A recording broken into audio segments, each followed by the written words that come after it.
భారీ వర్షాలు వరదలతో ఇబ్బందులు పడుతున్న ప్రజలను ఆదుకోవాలని చిలుకూరు బాలాజీ ఆలయ ప్రధాన అర్చకులు సిఎస్ రంగరాజన్ పిలుపునిచ్చారు. భారీ వర్షాల కారణంగా ముంపు ప్రాంతాల్లో జనజీవనం స్తంభించిందన్నారు. ఇళ్లలోకి వరద నీరు చేరడంతో కట్టుబట్టలతో బయటకు వెళ్లి ఆకలితో అలమటిస్తున్నారని, వారిని ప్రతి ఒక్కరూ ఆదుకోవాలని అన్నారు. 2 తెలుగు రాష్ట్రాలను వర్షాలు వణికిస్తున్నాయని, ఈ నేపథ్యంలో 2 తెలుగు రాష్ట్రాల ప్రభుత్వాలు చేస్తున్న ప్రయత్నంతో పాటు సామాజిక బాధ్యతగా ప్రతి ఒక్కరూ వరద బాధితులకు ఆహారం, నీరు, ఇతర నిత్యావసరాలను అందజేసి మానవత్వం చాటాలని తెలిపారు. అలాగే ఉభయ తెలుగు రాష్ట్రాల్లో తుఫానులు, వరదల నుంచి రక్షణ కోసం చిలుకూరు బాలాజీ భక్తులు 2 అదనపు ప్రదక్షిణలు నిర్వహించారు. వరద సహాయానికి అన్ని విధాలుగా సహకరించిన ప్రజలందరికీ స్వామివారి దివ్యమైన ఆశీస్సుల కొరకు ప్రార్థించారు. వరదలు, విధ్వంసం, అనారోగ్యం, గాయం, విపత్తు, ఆకస్మిక మరణాల నుంచి రక్షణ కోసం ప్రతికూల వాతావరణ పరిస్థితుల కారణంగా సంక్షోభ సమయంలో గోవిందనామ స్మరణతో కూడిన ప్రదక్షిణం నిర్వహించాలని శాస్త్రాలు ఘోషిస్తున్నాయి. ఈ ప్రార్థనలతో కూడిన ప్రదక్షిణలే చిలుకూరులో నిర్వహించారు.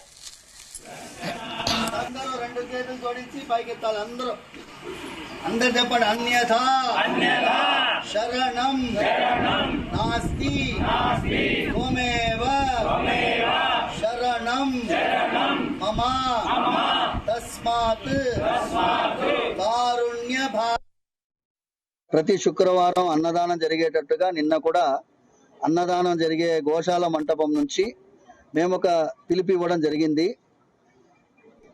వరద బాధితులు ఈసారి భయంకరమైనటువంటి వరద ప్రభావం 2 తెలుగు రాష్ట్రాల్లో జరిగింది. ఆ వరదలో బాధితులైనటువంటి వారికి ధన వస్తు సహాయం ఎంతమంది వీలైతే అంతమంది అందించండి అని చెప్పి నిన్న ఒక పిలుపు ఇవ్వడం జరిగింది. ఆ పిలుపుకి అద్భుతమైన స్పందన భక్తుల్లోంచి వచ్చింది.